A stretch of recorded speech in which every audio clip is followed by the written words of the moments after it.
places tells us to love each other, right? If you've read the Bible at all, if you've looked into it, it's always talking about love. Love, love, love. Especially the book of John. A lot of love in there, right? And nobody's against love, are they? Everybody likes love. We love to watch love stories on TV, right? On the Hallmark channel or whatever that thing is. You know, all those love stories, those of you watch that, and you got all these love novels people always read. You know, we wishing our life was like that sometimes, I guess, and trying to imagine. And, you know, love songs. Everybody loves a love song. You can probably think of a love song right now. Please don't sing them. In your head's okay, but just for a second. But we all have things that point us towards that perfect love, right? We all want to be in love. Everybody likes the idea of love, right? Nobody's opposed to it. Are we in agreement with that? So we like that idea. Good. I like that idea too. But you know, a lot of people have a hard time with love. They have a hard time being loved. They have a hard time loving other people. They have a hard time grasping the whole idea of love. And you don't have to be a genius to know what love is or to understand love. Even our good friend Forrest Gump said, you know, I'm not a smart man, but I know what love is, right? So you don't have to be a rocket scientist to understand love. You just know what it is, right? It's just is it a feeling, or for a lot of people it represents something different. Everybody has their own idea of what love is, right? If I asked you, kind of like Pam asked the children, what do you love? You know, Xbox, Nintendo. You know, if I asked you, what do you love? Hopefully some of you would say your spouse, or at least a few would say your spouse or your children. Because as you get older, you start to realize that it's not about the things in life, it's about the people in your life, right? That matter. It's not about possessions. They're going to pass. They're going to go. They're going to rust. They're going to fall apart. As a matter of fact, 2 days after the warranty's up, they're almost guaranteed to fall apart. Right? But it's about people. It's about relationships in your life. That's what's important. You know, but the big question today isn't whether we believe in the idea of love or if we want to be loved. But the question is, Christ told us to love one another.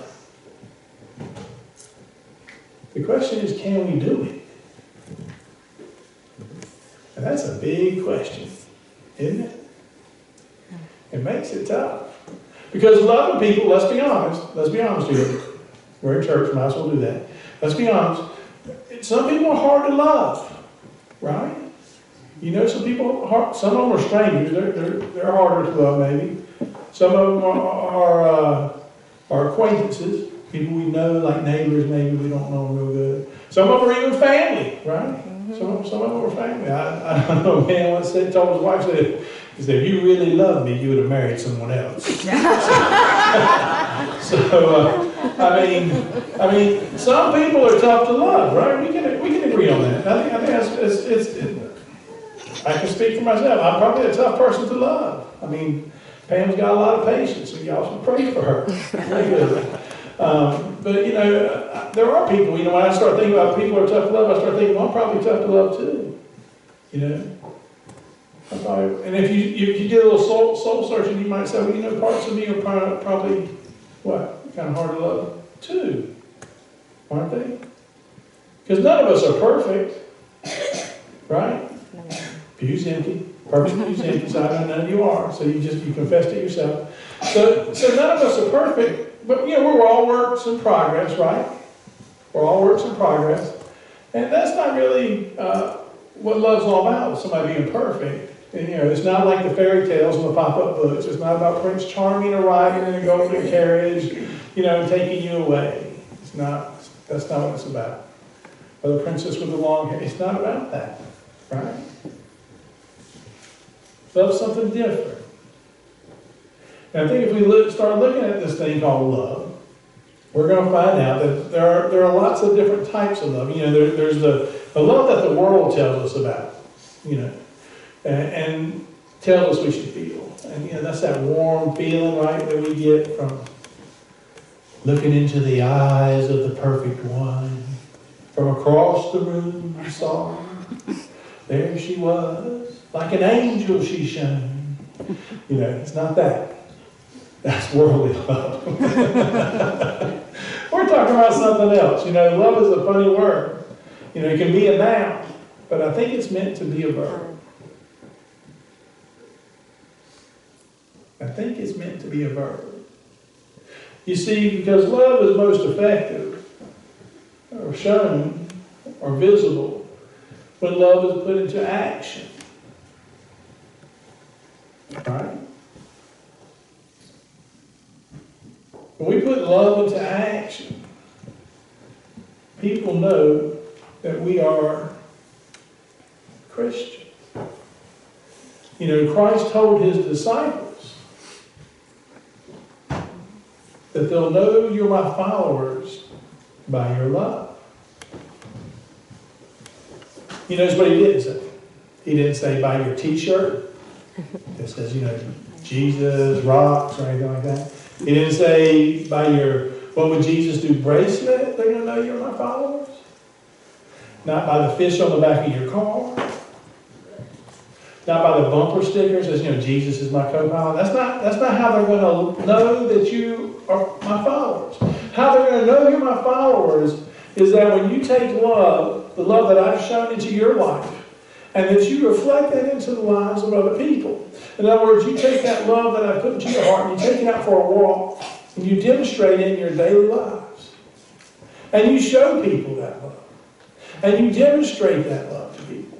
Then they're going to say, those people are different. Right? If you walked in love all the time, do you think you would stand out? Yeah? Do you? I think you would. Because in this world, a small act of kindness gets noticed in this world. You know, try opening a door for somebody. Yeah, it used to be all the time. Everybody, you remember? I mean, I don't know, I can just speak for myself, but growing up, that's what we did. I'm from the South, I guess. That's what we did. And if you didn't do it, your mom will let you know. You open that door for them ladies. You don't, men hold the door for women. You know? And I think it's a courtesy to hold the door for other folks, to open the door for other folks. It's not a sign that you can't open the door by yourself. I know you can, but let me do something for you. Let me help you out a little bit. It's just a small thing. I always look all day long, and Pam will tell you, we go shopping, we go anywhere, I'm always looking to hold the door for somebody. I don't care, man, woman, doesn't matter. I just want to hold the door for somebody. That's a small act of kindness. I just like the looks on their face. Be like, yes, exactly. what's wrong with you? You gonna take my wallet out of my back pocket when I walk by? What's going on? You'd be surprised. Why? Because it's so uncommon. We just don't see even common courtesy anymore, right? It's so uncommon.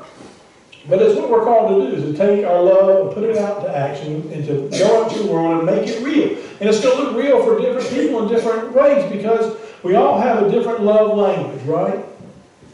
You know, some of us, have you ever, I don't know if you're familiar with the 5 love languages. You know what those are? It's time, giving of time, touch, acts of kindness, gifts, and Acts of service. Acts of service, word. There you go. Kind word. That's what it is. Kind word is the other one. So, there's all kinds of ways you can show, no matter what, show somebody love, it's all through your gift. Whatever God's given you, whatever your way is of doing something for someone else, because we're all different, right? Nobody's the same. Look around, I don't see anybody even looks the same. Some of y'all are trying to copy my haircut, but beyond that, most of us don't even look alike. But to do that is what God calls us to do. To be that person that goes out and demonstrates love for someone else. I remember reading a commentary on Galatians 6:10. It was written by Jerome, and he talks about the Apostle John and his later years at Ephesus. And the disciples would carry him to the church for him to say something to the congregation, to the gathering of the people. And he would normally bring him in there and he'd say, little children, love one another. And they'd carry him back out. And after a while of saying this exact same thing, they got a little worried and said, why do you say those words? Don't you have anything else to say? And he said, because if it's done, love is enough. Love is enough. You see, when we put love into action, love is enough. It's what God told us to do. It's what separates us from the rest of the world. When God told his disciples that they will know you are my followers by your love, he basically gave the world an open invitation to judge us. To judge us to see if we're his followers by our actions. Now the big question to you is this. Is there enough evidence to have a case? Have you displayed enough love in your life for other people? Or are you someone who hasn't really seen the importance of that? It's never too late to start. If there's not enough evidence, there should be. And if there's not, why not? And if there's not, what can you do to change? And how does that start? What does that look like? It's what you're called to do. There's no ifs, ands, and buts about it. It's not something that's optional. It's something that Christ told his disciples to do. It's one of the two commandments he left, right? He said, love the Lord your God with all your heart, all your mind, and all your soul, and love one another as I have loved you. That's a different type of love, right? That's an agape love, because God's love for us is unconditional. He didn't say, if you do this, I'll love you.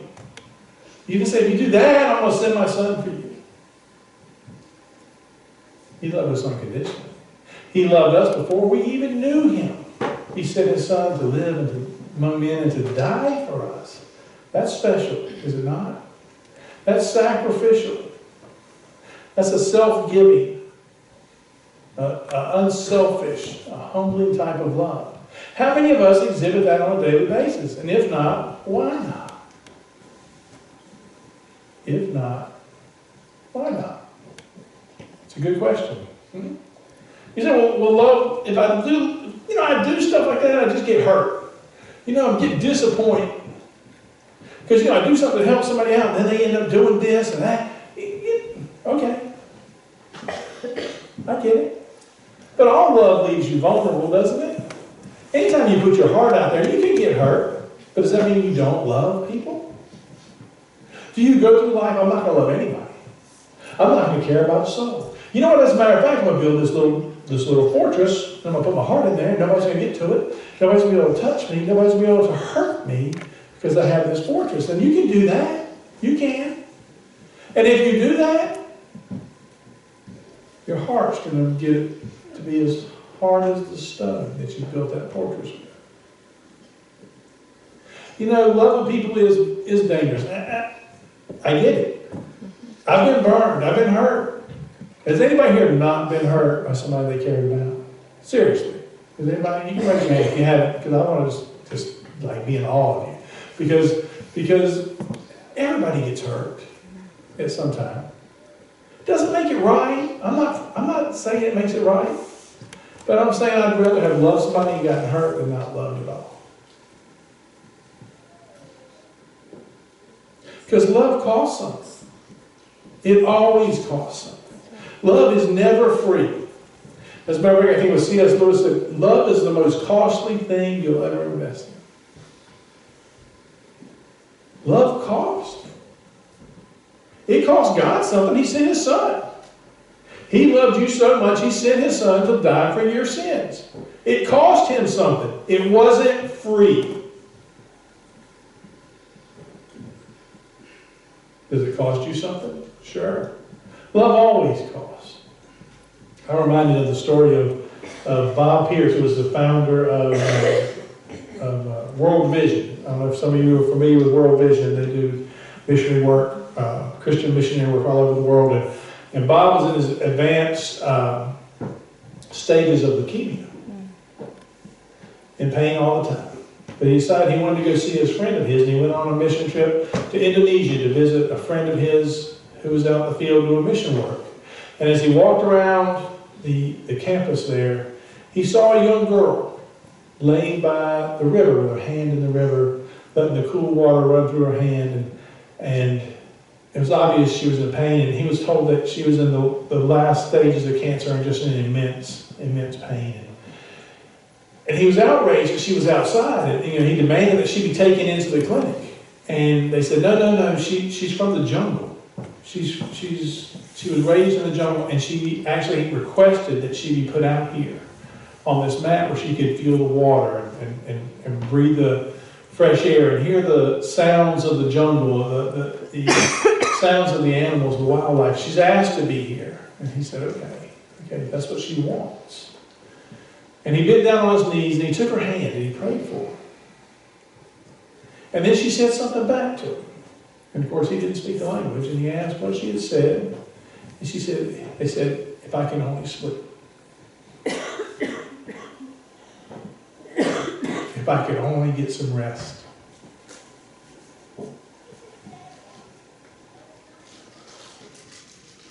You see, the pain was so great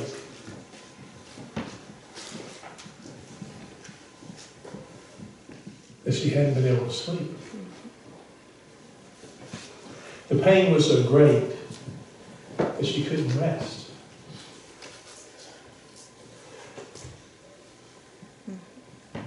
So Bob reached down to his pocket and pulled out his prescription that the doctor had given him for his pain from the leukemia where he couldn't sleep. He gave it to the guy at the clinic, his friend, and said, for as long as they last, give her rest. And that doesn't seem like much, except it was Bob was 10 days from the nearest place he could get that prescription refilled. So he was sacrificing his own rest, his own ability to get out of pain,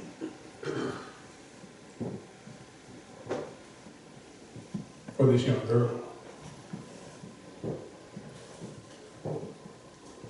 Because love costs.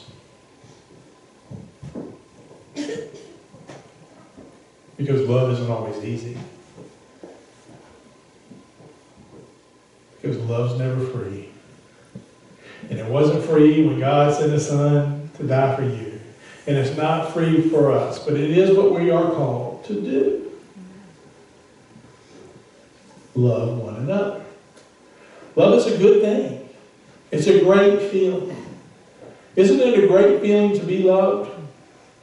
To be loved by somebody? Isn't that a great feeling? I hope you've experienced that. And if not, I want you to know that God loves you. If you've never experienced it here on earth, I want you to know that God loves you. If no one has ever made you feel loved here. And I hope they have.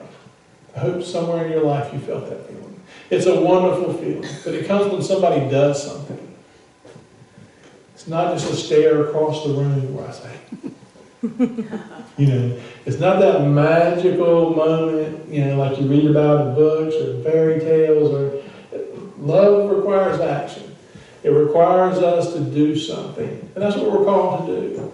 We're called to be a reflection of the love that God has put to our hearts. It says if we live in God and God lives in us, then we'll know who we are. And what is God? God is love. Scriptures tell us that. God is love. So if we have God in our heart, then we have love in our heart. And that should be reflected out into the world. Now, I asked you earlier, can we do it? Can we love like Christ has loved us?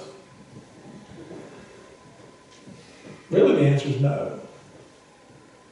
Unless you have Christ in your heart.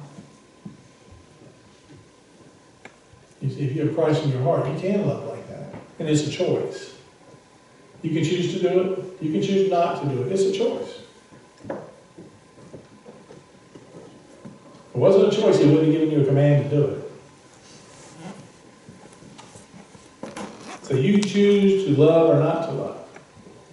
But God has already given you an example of what to do. He's already given you a command of what we should do.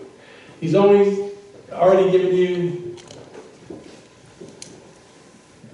a criteria in which they will know that we are Christians.